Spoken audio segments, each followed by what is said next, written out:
Well, as far as we can tell, there are two interrelated reasons, the first of which can be explained with the help of the following extract from the Richard Kelly Hoskins book on war cycles, peace cycles.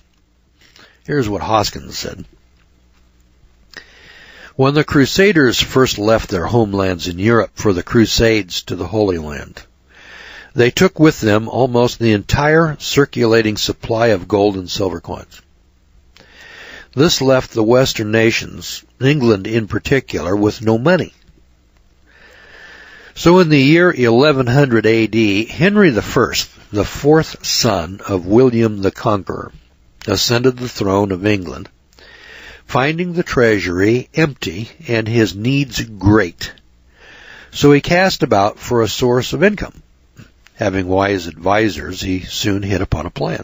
And the plan, with a few refinements, remained in effect for the next 726 years in England. Now, that's from 1100 A.D. 726 years is 1826.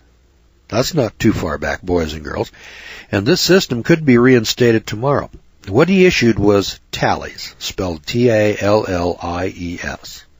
It was called the tally system. Now, a tally was a stick about 9 inches or so long, with each of the four sides about 1/2 inch wide.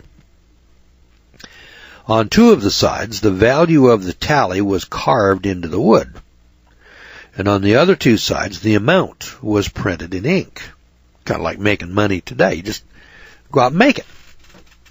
You don't need gold. You don't need silver. And in this case, it worked a little better than paper because it was actually a tangible piece of wood that could be split in half lengthwise. So the tally was then split in half lengthwise. Now, 1/2 of it remained in the treasury, and the other half was given to the soldiers for their pay. Or it was given to the farmers for their wheat.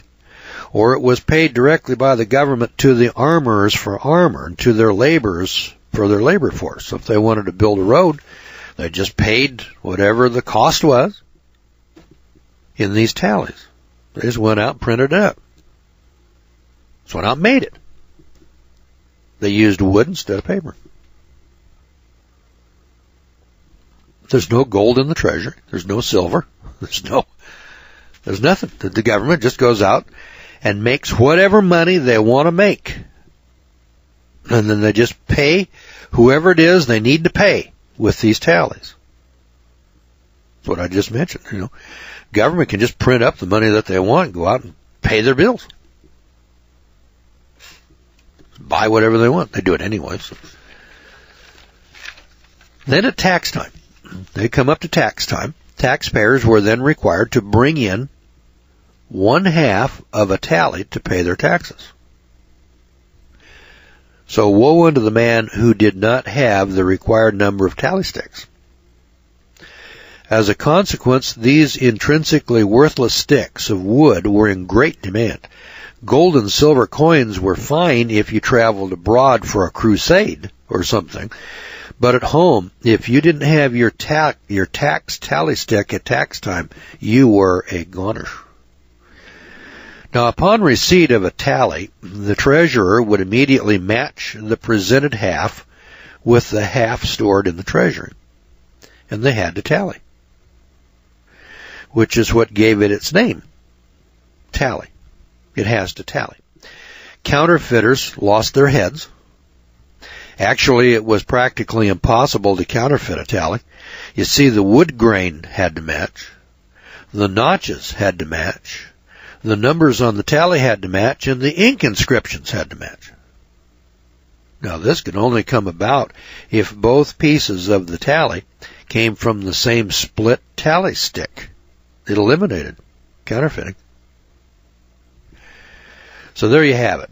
It's an inexhaustible source of revenue for the government. The means were available to make tallies as long as there were trees. There was a demand as long as the government required the tallies for taxes.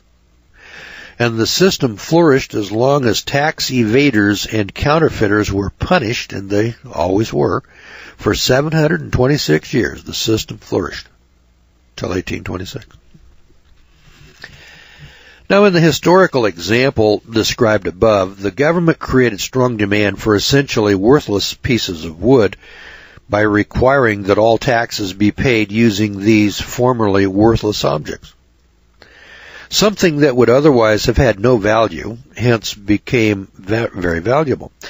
It's a similar story today in that taxes create demand for essentially worthless pieces of paper. For example, if you have a lot of gold and a large dollar-denominated tax bill, and then a very small amount of dollars with which to pay that large tax bill, then you're going to need to sell some of your gold in order to obtain the dollars, the worthless pieces of paper, that you need to pay your tax bill. Even though gold is much better suited to be money than any of today's national currencies and would be a lot more useful to the government than the paper that it churns out at almost zero cost, we don't know of any government that would accept your gold in payment of your tax bill. Taxation not only supports the currency directly due to the need to obtain the currency in order to pay the tax, but it also supports it indirectly by fostering the general belief that the currency is actually worth something. After all, if the government is prepared to accept the currency that it creates, and only the currency that it creates, in payment of taxes, then the currency must have genuine value, doesn't it? Well, on the other hand, if the government were to announce that there will be no more taxation, and that all future government expenses will be paid by turning on a monetary printing press, then the light bulbs would suddenly appear above the heads of millions of Americans and people all over the world. People who previously hadn't given the nature of modern money a second thought and who hadn't stopped to consider why a piece of paper with a number 100 printed on it should be worth 100 times as much as a similar piece of paper with the number 1 printed on it would quickly come to realize that if the government can just print as much money as it wants, then the money must have no real value. And boys and girls, that realization that would lead to the question, why should I work hard for something the government can produce in unlimited amounts at no cost? So in summary, without the underlying demand created by taxation, there is a good chance that the purchasing power of today's national currencies would collapse. Taxation is therefore a critical component of the current fiat monetary system, but not for the same reasons that most people think. Now, of course, if the government did that, if they eliminated all taxes and just financed government with the printing press, it wouldn't take us long to figure out that the money is worthless and that we need to go to something else, and we would probably gravitate to gold or silver or wheat, corn, beans, honey, oil, anything that has real value.